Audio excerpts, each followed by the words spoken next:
Federal officials are denying those claims from Ivan's attorney and others that the stress of this investigation led to his death, but we are learning some new information about how the feds may have dealt with Ivan's family. It's not clear what Bruce Ivan's children could have offered federal authorities in their investigation of him, but a source with knowledge of the Anthrax case tells CNN federal agents offered Ivan's 24-year-old son the $2.5 million reward for information about his father, and showed his twin sister pictures of the Anthrax victims and said, quote, "Your father did this." The source says Ivans was very upset last November after the FBI searched his home and questioned his children. Ivan's former colleague Jeffrey Adamovich says Ivans gave him similar accounts. One of the statements that he relayed to me that his children were in fact told by the FBI agents that were doing the interview that their father was a murderer, and that I could tell greatly disturbed Bruce, as it would anybody.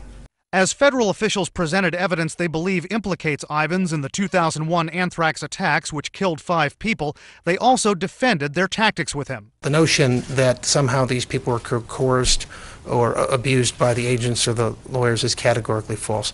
These agents handled themselves professionally, responsibly, and with great respect for Mr. Ivans and for his family. And I'd say the same thing about the prosecutors in this case. Authorities say Ivans, an Army biodefense researcher at Fort Detrick in Maryland, committed suicide last week as they were about to charge him with the Anthrax attacks. His lawyer says Ivans wasn't involved. The attorney and Ivans' former colleagues tell CNN they think the pressure of the investigation led to his death. Federal officials have said they don't believe that, but former colleagues have told us federal agents hounded Ivans and his family. And the Washington Post quotes a scientist who worked with Ivans, saying agents once confronted him while he was shopping with his family and said, quote, "You killed a bunch of people." Now, our source with knowledge of this case tells us that Ivans was a former alcoholic who had resumed drinking for much of this year because of the stress of this case. And again, FBI officials and others, federal prosecutors, are denying that federal officials ever harassed Bruce Ivans and his family. Nicole? Taking a step back, Brian, before the FBI focused its sights on Ivans, weren't they focusing on this guy named Stephen Hatfill? This is the person whose career was essentially ruined when then Attorney General John Ashcroft named him, if I remember correctly, a person of interest? That's right. They did focus on Stephen Hatfill as a person of interest, and he was, for a long time, one of the prime suspects in the case. Hatfill claimed also at that time some similar tactics from the FBI. He held a news conference about 6 years ago saying that FBI agents had busted into his girlfriend's home, had harassed her, had manhandled her, interrogated her for several hours, and that she was terrified. Now, federal officials never really responded to those claims, but Hatfill was later, he reached a settlement with the government only about 6 weeks ago, actually, for a sum of nearly $6 million.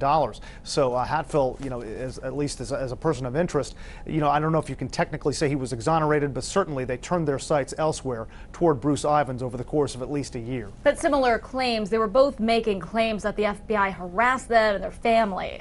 That's right. They did make those claims. Both Hatfill and people close to Bruce Ivans are making those claims now as well. But again, federal officials are vehemently denying that. They say that they've acted very professionally and with respect toward Ivans and his family in this case. Is there any indication that Bruce Ivans himself was just in a troubled state? Yes, and actually that comes out in the documents that were released today. They cite emails from Ivans to a friend 8 years ago where he talks about getting, quote, incredible paranoid delusional thoughts and, quote, being eaten alive inside. Now, again, that's more than a year before the Anthrax attacks took place. That, of course, doesn't prove his guilt, but it does prove that Bruce Ivans clearly had some mental health issues dating way back and may have been indeed a troubled soul even before federal officials turned their sights on him. A fascinating look. A lot more documents, I'm assuming, to go through as well. Right.